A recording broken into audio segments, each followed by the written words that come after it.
이 건천궁이라고 하는 이 궁궐은 말하자면 이제 지금으로 치면은 이 경복궁의 제일 북쪽 끝 지역에 있는 어떻게 보면 이제 청와대를 마주보고 있는 그쪽 지역 부근에 있었던 건물입니다.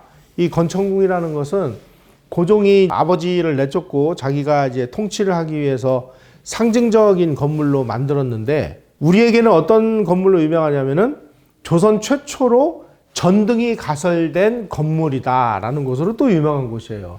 여기가 이제 그 고종과 왕비의 이제 침실로 이용되는 곳이었는데 여기까지 이제 일본군이 와 몰려가가지고 이제 건천궁 주변을 다 이제 포위를 했습니다. 그때 이 현장을 지휘했던 사람이 누구냐? 바로 대원군을 설득하기 위해서 갔던 오카모토 류노스케라는 사람이 양복 차림에 긴 칼을 차고 단검을 빼든 오카모토 류노스케라는 사람이 현장을 지휘했고, 그리고 이 사람들의 진짜 지휘관은 누구냐? 바로 하버드와 펜실베니아 대학 경제학 박사인 시바 시로라는 사람이 이 낭인들을 지휘하고 있었어요.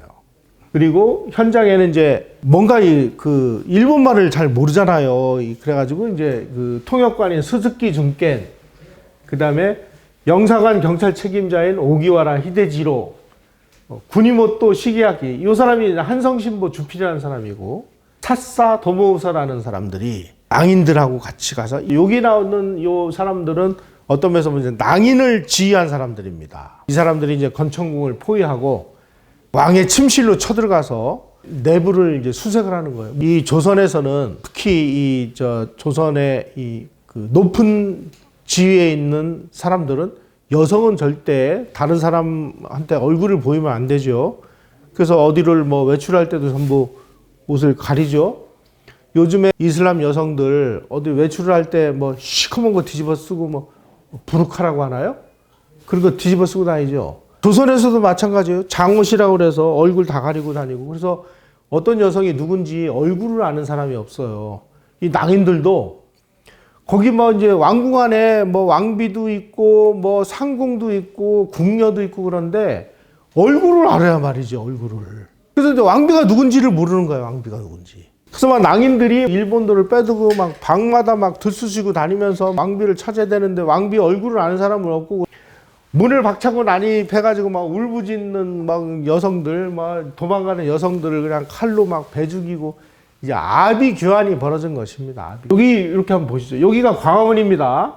그래가지고 이쪽으로 해서 이렇게 해서 여기가 경회루고 일로 해가지고 건천궁이 여기에 있는데 여기까지 이제 들어가서 여기를 포위한 겁니다. 이 건천궁 안에 왕의 침실과 왕비의 침실이 있어요. 여기까지 이제 포위를 했어요. 그러니까 이제 도관에 든 쥐가 된 거죠. 한성신보 주필인 구니모토 시게야키라는 사람은 뭐 여자면 다 붙잡아가지고 여성의 머리채를 휘어잡고 칼로 가슴을 겨눈 채 왕비는 어디 있느냐? 이날 벌어진 일입니다. 10월 8일 새벽 한 5시에서 6시 사이. 불행하게도 낭인 중에 왕비의 용모를 식별할 수 있는 사람은 없었다. 그래가지고 막 일본 낭인들이 막 괴성을 지르면서 막 광기에 휩싸여 쌓여있을 때 그 당시에 조선에서 고종이 이 서양 사람들을 경원으로 채용을 했어요. 아까 말씀드린 윌리엄 다이 장군은 조선 시위대를 훈련하고 지휘하는 역할을 맡겼고, 러시아 사람 이 사바틴이라는 사람은 경원으로 채용을 했습니다. 그런데 이 사람이 윌리엄 다이 장군이라는 사람은 원래 남북전쟁에 참전했던 군인 출신이에요. 그러니까 이건 이해가 가는데, 이 사바틴이라는 사람은 건축기사입니다. 건축기사.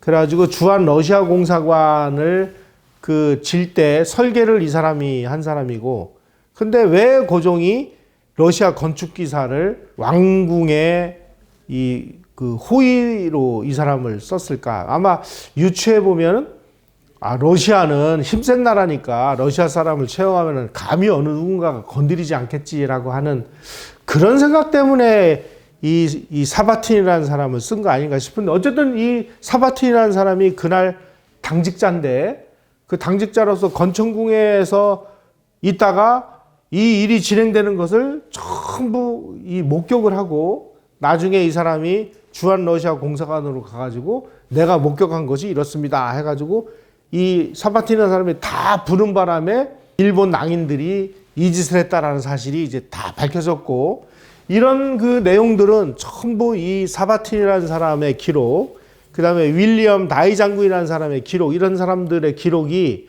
전부 이 그 미국 공사관이나 러시아 공사관을 통해 가지고 본국 정부로 보고가 됐고, 보고가 된 내용들이 전부 사료로 남아 있어서 자세하게 우리가 그 당시 상황을 복기를 할 수 있는 것입니다. 이 사람을 붙잡고, 야, 너 왕비 얼굴 알지? 그 왕비 어딘지 얘기해. 그러니까 나 러시아 사람이야. 나 건드리면은 너희들 러시아가 너희들 가만 안 놔둘 거야. 막 이런 상황이 벌어진 거예요. 그러니까 일본군도 이 사바틴은 러시아 사람이라고 하니까 이제 못 건드린 거예요. 나는 외국인이고 남자이기 때문에 나는 왕비 얼굴을 모른다. 뭐 이제 이렇게 돼버렸습니다.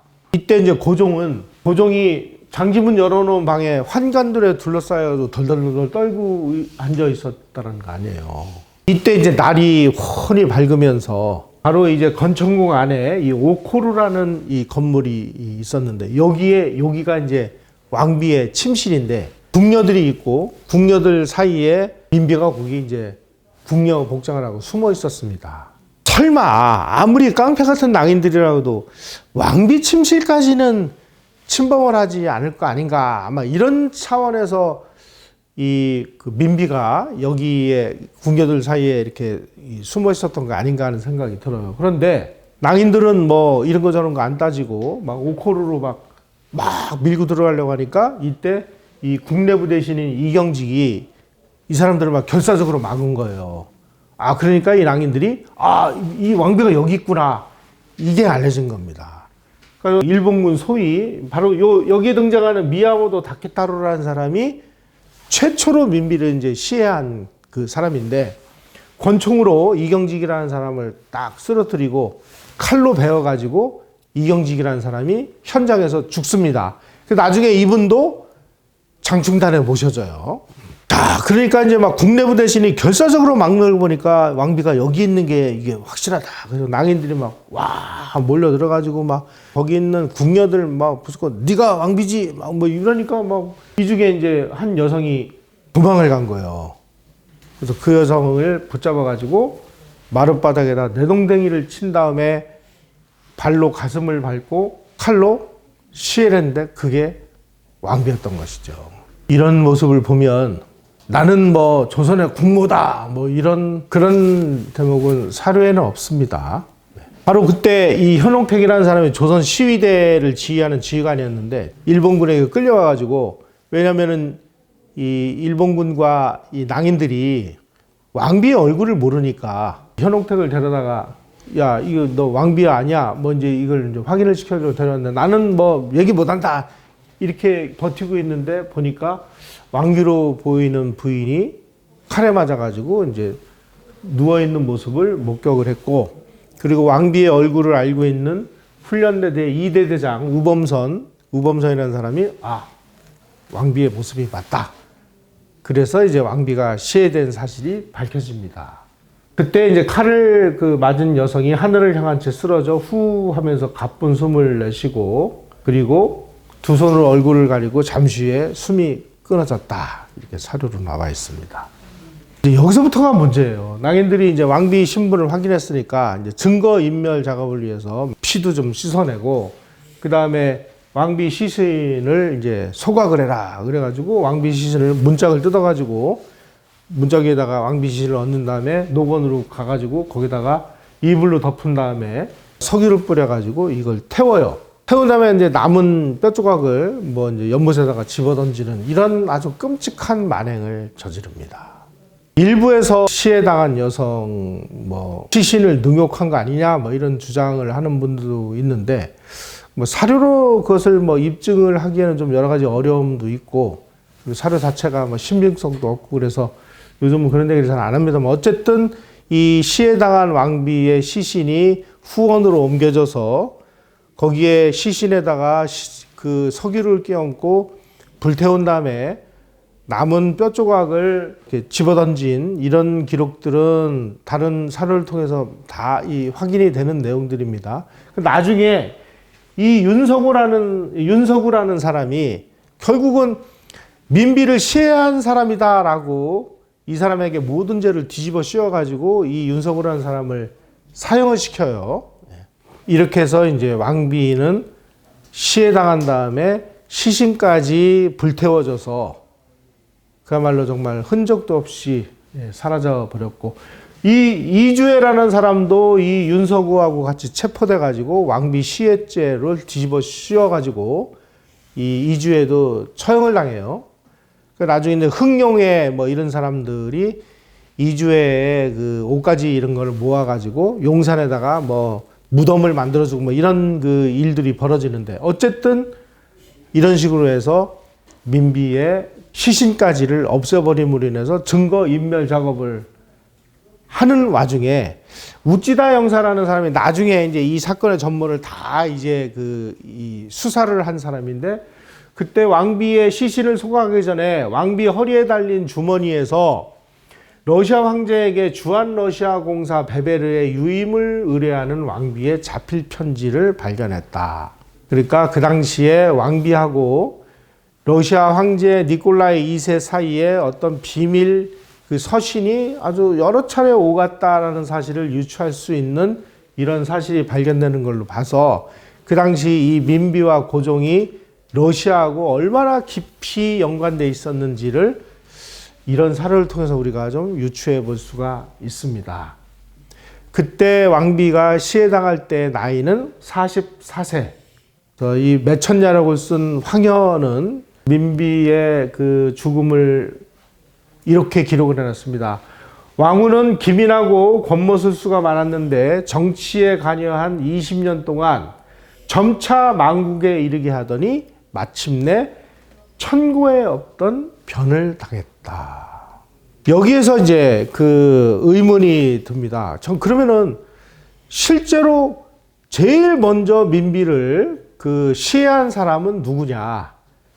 바로 이 사건을 나중에 이제 그 전체를 다 수사한 사람이 서울주재 영사인 우찌다 영사라는 사람인데, 이 우찌다 영사가 사건 관련자들을 전부 이제 신문을 하고 그럽니다. 신문하는 과정에서 제일 먼저 왕비에게 칼을 꼽아가지고 시해한 사람이 바로 이렇게 돼 있습니다. 왕후를 살해한 자는 우리 수비대의 육군 소위로서 그 사체는 오기와라 경부가 한국인에게 명해 다른 곳으로 운반하여 즉시 불을 질러버리는 등 매우 난폭한 소행을 저질렀습니다.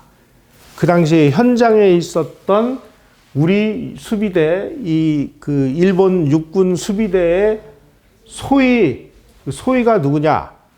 소위는 한 명이었습니다. 바로 미야모토 다케타로라는 사람이 최초로 시해했다는 사실이 밝혀졌는데, 이 우찌다 영사도 이 육군 소위, 그러니까 현역 군인이 왕비를 시해한 사실이 만약에 열강들에게 알려지는 순간 이게 엄청난 외교적인 그 압력이 될 것으로 생각을 해서 그런지 이 내용은 공식 문서로 통보를 한 게 아니라 자기가 그 당시에 가장 친한 그 당시 외무 차관이었던 사람에게 개인 서신을 통해서 이 내용을 통보를 해줘요.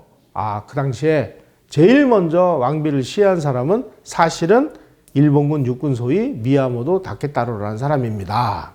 그리고 나머지 공식 문서에다가는 이 내용을 한마디도 언급을 안 해요. 그런데 이 하라 다카시라는 사람이 나중에 저 일본 외무 차관도 지내고 나중에 이 사람이 일본 총리도 올라가고 그러는데, 이 양반이 그 자기가 그 관리했던 모든 문서를 전부 남겨놓고 있었습니다. 이 남겨놓은 문서가 1986년인가에 책으로 출간이 되는데 그 출간되는 내용 안에 이 편지가 발견이 됐어요. 이런 식으로 해서 일본 정부는 뭐 쉬쉬하고 있고, 그리고 실제로 시해한 사람이 일본 육군 소위인데 일본 육군 소위라는 사실도 쉬쉬하고 그러니까 그때 현장에 투입됐던 일본 낭인들이 서로 이제 무용담을 부추기면서 아, 내가 제일 먼저 했어. 그러니까 내가 이제 이 1등 공신이야. 뭐 이런 주장을 하는 사람들이 계속 나타나기 시작을 했습니다. 제가 아까 말씀드린 이 명성황후를 제일 먼저 시해한 사람이 누군지를 이 추적을 해서 밝힌 책이 바로 이 책인데, 미야모도 소위 명성황후를 찌르다라는 이 책이 번역돼서 나왔는데, 이 책을 보시면은 이 과정이 아주 자세히 이 나와 있습니다. 내가 제일 먼저 시해했다라고 주장한 사람은 조선 법부 고문부 서기생으로 채용을 했던 다카시 겐지라는 사람이에요. 다시 말씀드리면 조선에 이제 외무부, 법무부 뭐 이런 부서가 있을 거 아니에요? 조선의 법부면 지금으로 치면 법무부에 일본 고문으로 와 있는 다카시 겐지라는 사람도 이 민비 시해에 가담을 했는데, 이 사람이 내가 제일 먼저 시해를 했다. 사건 발생 30년 후에 내가 했노라 이렇게 주장을 한 거예요. 그 다음에 이 다카시라는 사람하고 같이 행동했던 후지 가츠아키라는 사람도 내가 제일 먼저 했어. 뭐 이런 식으로 이제 자기의 공을 막 이제 부추긴 거예요.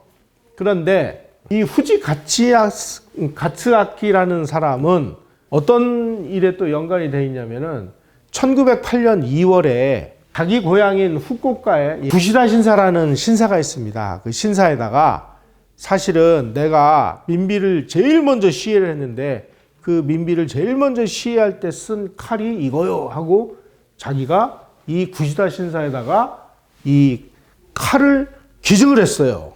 여기에 뭐라고 이렇게 써 있습니다.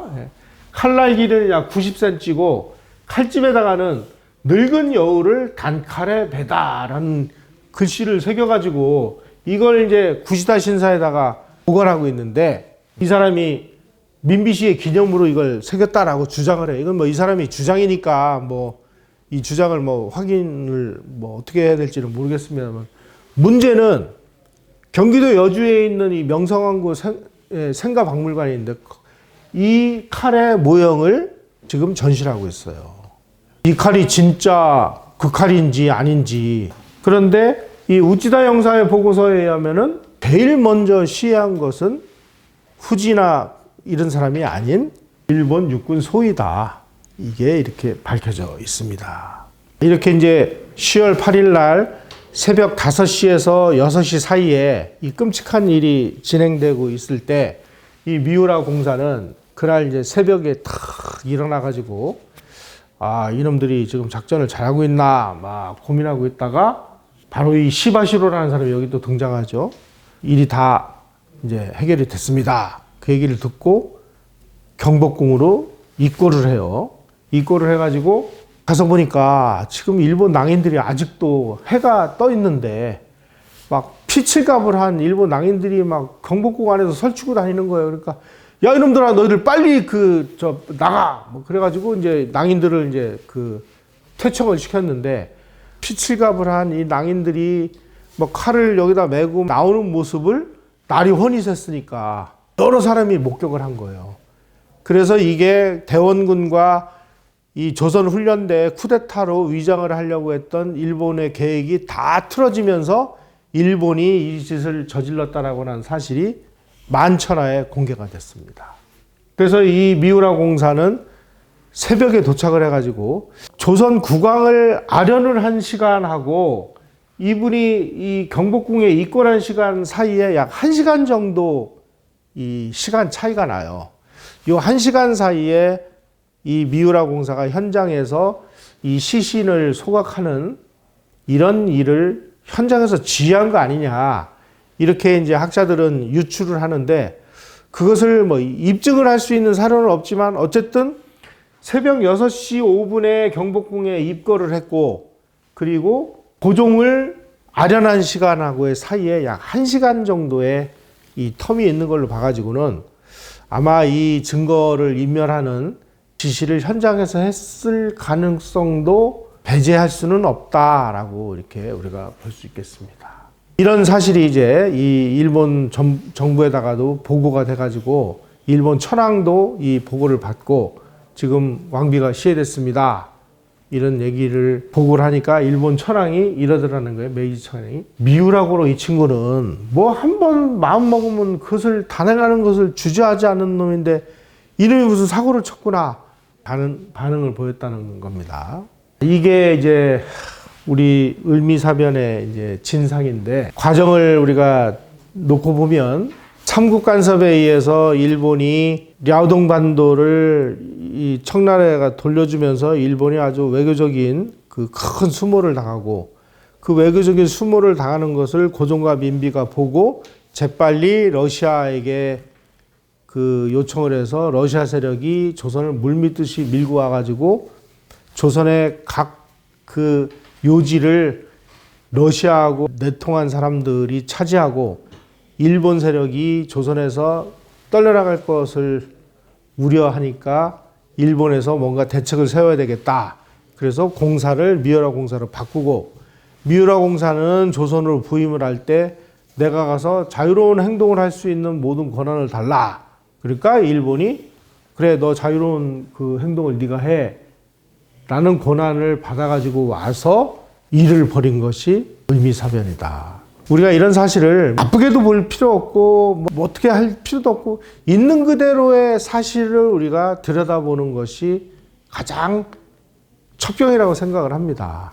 저는 이런 생각이 듭니다. 그 당시 일본도 뭔가 자기네들이 국제사회에서 뭔가 이 영향력을 한번 행사해 보기 위해서 많은 노력을 기울입니다. 어느 정도였냐면은 청일전쟁을 진행을 할 때, 청일전쟁이 이제 조선에서 전투가 벌어지다가 청나라로 전투 장소가 옮겨지면서 열강들이 이 그 압력을 행사할 우려가 있으니까 국제법을 지키기 위해서 일본은 일본 군 안에 국제법 전문가를 파견을 해서 이 일본군 지휘관이 어떤 작전을 할 때 혹시 이게 국제법에 뭐 저촉이 되는지 안 되는지를 이 국제법 전문가에게 자문을 구하면서 전투 지휘를 할 정도로 국제법을 지키기 위해서 많은 노력을 한 나라였습니다. 그러던 나라가 조선에 와가지고 이게 국제법적으로 볼 때 정말 심각한 문제가 있는, 남의 나라 왕궁에 쳐들어가서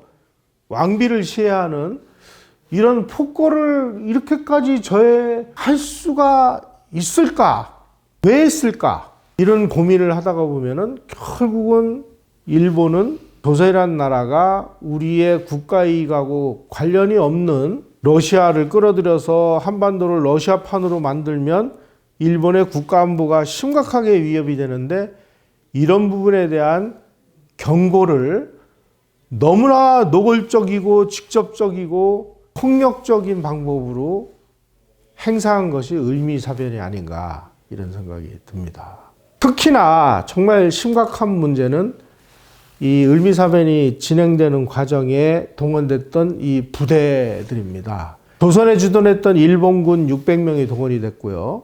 그리고 그 일본군들이 키워낸, 일본군들이 훈련을 시킨 조선의 훈련대 800명이 일본의 편에 서서 자기네 왕비를 시해하는데 동원이 됐다는 사실.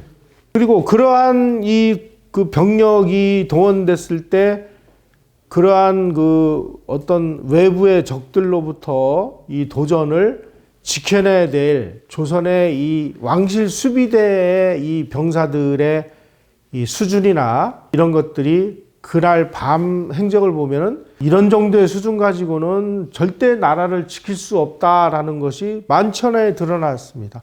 결국 조선은 헛개비구나라는 사실이 다 드러남으로 인해서 향후에 조선은 군대가 없는 나라니까 외국이 어떤 일을 해도 자기네 이 영향력을 행사할 수 있다라는 진면목이 그냥 있는 그대로 다 드러나 버리고 말았어요. 결국 민비 시에 가담했던 많은 사람들이 일본 정부가 이제 문제가 복잡해지니까 전부 소환을 해가지고 히로시마에 있는 감옥에다가 다 집어쳐놓고 시간을 질질 끌다가 한 몇 개월 지난 다음에 전부 이제 무죄 방면을 함으로 인해서 결국 미우라 고로의 윗선이 어떻게 개입이 돼 있었는지 이런 것을 조사할 수 있는 기한이 다 지나고 자료들도 다 폐기돼서 자세한 사항은 뭐 알 수가 없고, 오늘 제가 말씀드린 이 내용 정도까지는 사료로 우리가 입증될 수 있는 내용입니다. 한 나라가 자기네들의 주권을 지킬 수가 있는 힘을 가지지 못하면 어떤 험한 꼴을 당하는지 그것을 적나라하게 보여준 것이 바로 이 을미사변이고, 그리고 한 나라가 외교적으로 방향을 잘못 잡을 때 어떤 비극이 일어날 수 있는지를 보여준 또 참극이 을미사변이기도 합니다. 그래서 이 을미사변을 우리가 객관적 사실을 명확하게 아는 것이야말로 우리 근대사를 제대로 이해할 수 있는 첩경이 아닌가 하는 생각에서 이 민비시해 사건을 3회에 걸쳐서 자세히 설명을 드렸습니다. 이것으로 민비시해 방송을 마치도록 하겠습니다. 고맙습니다.